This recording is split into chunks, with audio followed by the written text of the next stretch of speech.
वो क्लिक कर पाए। हेलो फ्रेंड्स, आज का ये वीडियो हम बना रहे अभी रिसेंटली आरबीआई का एक सर्कुलर आया था ₹2000 के नोट के बारे में, उसके लिए तो बहुत सारे लोगों की क्वेरीज थे कि अब ये 2000 का नोट चलेगा या नहीं चलेगा, क्या फिर से नोटबंदी हो गई है, ये नोट्स का अब हम कितने अकाउंट्स में डिपॉजिट कर सकते हैं, उसका क्या लिमिट है, एक्सचेंज कहाँ कहाँ हो सकता है, क्या हो सकता है, ये सब चीज़ों के लिए।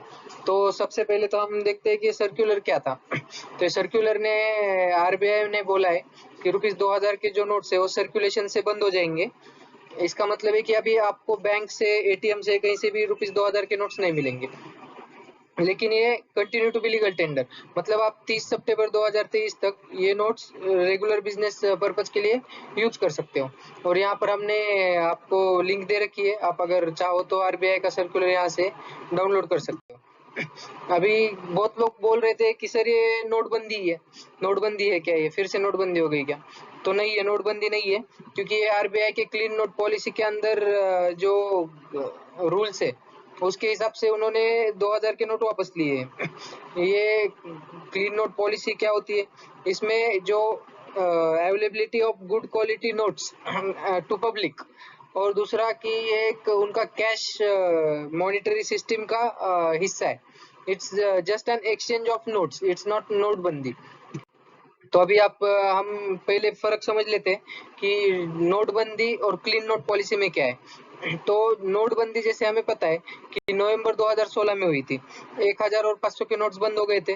तो वो इमीडिएट इफेक्ट से ही वो हम बिजनेस के लिए या तो फिर कहीं ट्रांजैक्शन के लिए नहीं यूज कर सकते थे। सिर्फ गवर्नमेंट ने जहां जहां हमको अलाउड किया था कि जैसे हॉस्पिटल्स, पेट्रोल पंप्स, एयरपोर्ट्स और बैंक्स, बस इसी जगह पे हम वो यूज कर सकते थे। लेकिन क्लीन नोट पॉलिसी में ऐसे नहीं है। क्लीन नोट पॉलिसी में हम 2000 रुपीज के नोट्स हर जगह पे यूज कर सकते हैं 30 सितंबर 2023 तक। तब तक ये लीगल टेंडर रहेगा, कोई आपको मना नहीं कर सकता है। सेकंड थिंग, आप ये बैंक में जाके एक्सचेंज करा सकते हो, आपके बैंक अकाउंट में भी आप डिपॉजिट कर सकते हो। और तीसरी बात, ये आरबीआई ने क्या बोला है कि पब्लिक के लिए गुड क्वालिटी नोट्स अवेलेबल हो, इसके लिए हमने ये क्लीन नोट पॉलिसी के अंडर ये नोट्स वापस ले रहे हैं। तो अभी इसमें इम्पैक्ट क्या होगा? तो अभी जैसे कि हम सबको पता है कि नोटबंदी नवंबर 2016 में हुई थी, तब ये 2000 रुपीज के नोट्स इंट्रोड्यूस किए गए थे। लेकिन 2018 के बाद से 2000 रुपीज के नोट्स प्रिंट करना आरबीआई ने बंद कर दिया था, और तब से वो वापस धीरे धीरे बैंक के थ्रू आ ही रहे थे। और बिजनेस भी ज्यादा, day to day business transaction में भी ₹2000 के नोट्स यूज नहीं हो रहे थे ज्यादा।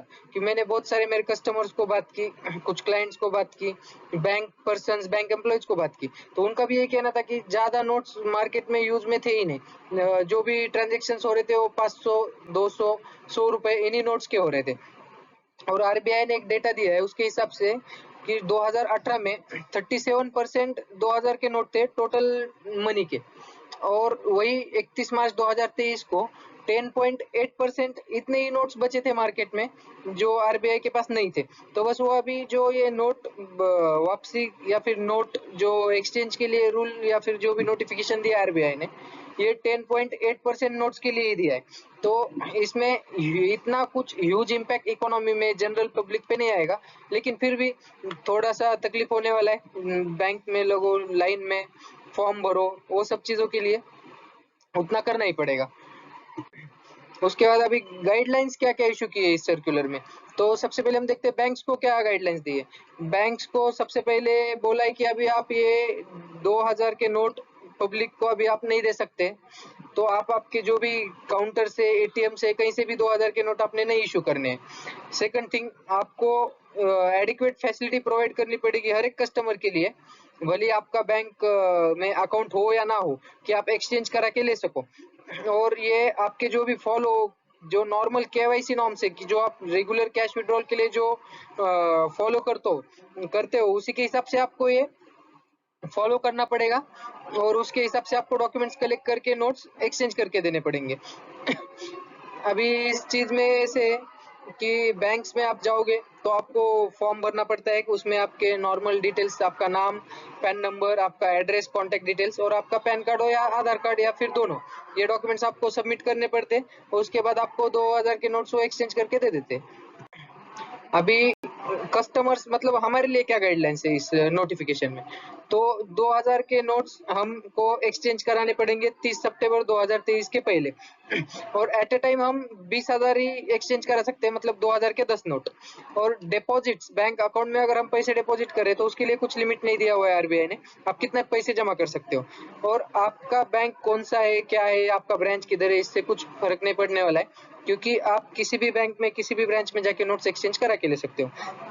अभी इसमें देखने जैसी एक बात है अच्छे समझने के लिए, कि आरबीआई ने जो सर्क्यूलर में लिखा है कि you can exchange up to 20,000 at a time.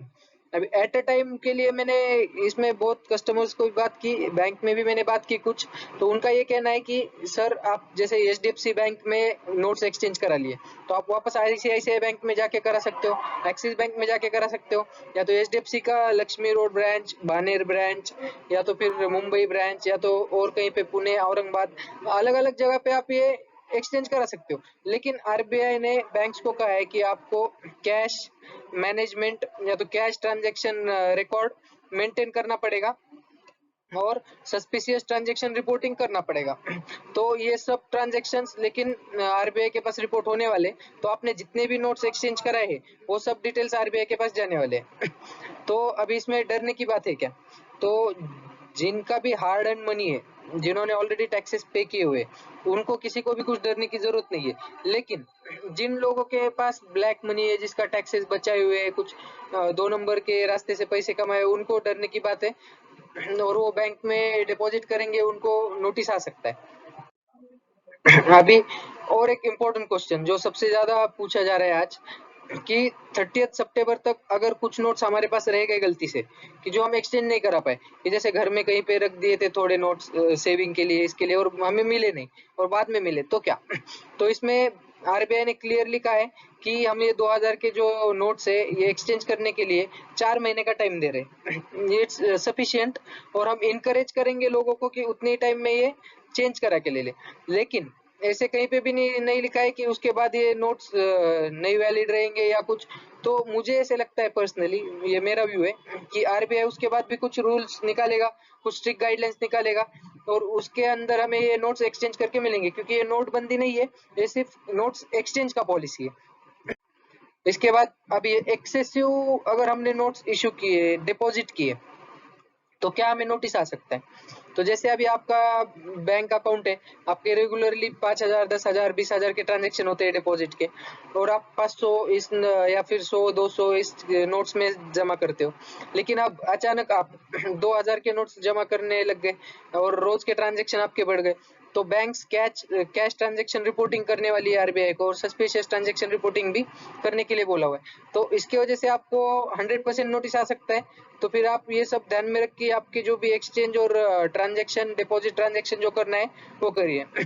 और आपको बैंक कोई रिफ्यूज तो नहीं कर सकता है नोट्स एक्सचेंज के लिए, और कोई करता भी नहीं, लेकिन अगर किया तो उसके लिए भी सर्कुलर में प्रोविजन दिया हुआ है कि आप पहले तो बैंक के लेवल पे एक कंप्लेन फाइल करो। अगर बैंक ने उस पे अगर 30 दिन के अंदर कुछ नहीं लिया एक्शन, तो फिर आप आरबीआई के साथ एक कंप्लेन फाइल करो।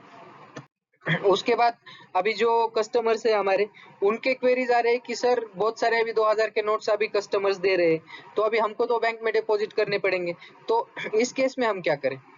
तो एकदम सिंपल बात बताता हूँ, कि समझो आपके ट्रांजेक्शन 2-4 हजार, 5,000, 10,000 तक का है, तो कोई प्रॉब्लम नहीं है, आपके पास सेल्स इनवॉइस है, किससे आए पैसे, ये ठीक है, और आपका रेगुलर ट्रांजेक्शन ही रहेगा उतना। लेकिन अगर कोई आपको 50,000, 20,000, 1 लाख, 2 लाख रुपए के अगर नोट्स देता है, 2-2 हजार के, तो आपको एक अलग से उसका फाइल बना के रखना पड़ेगा, एक रिकॉर्ड आप मेंटेन करो, जिसमें कि उसका नाम, एड्रेस, उसका सेल्स इनवॉइस, उसने आपको क्यों पैसे दिए, उसका पैन कार्ड, आधार कार्ड, और उसका सिग्नेचर, ये सब चीजें, ताकि अगर फ्यूचर में हमें कोई नोटिस आए, ये तो हम उसके लिए ऑलरेडी रिकॉर्ड हमारे पास रहे। अदरवाइज क्या है कि इनकम टैक्स ऑफिसर्स या तो जीएसटी ऑफिसर्स अपना एक बेस्ट जजमेंट असेसमेंट करके एक ऑर्डर होता है, वो पास कर सकते हैं कि अगर हमने उनको प्रॉपर एक्सप्लेनेशन नहीं दिया इसके लिए।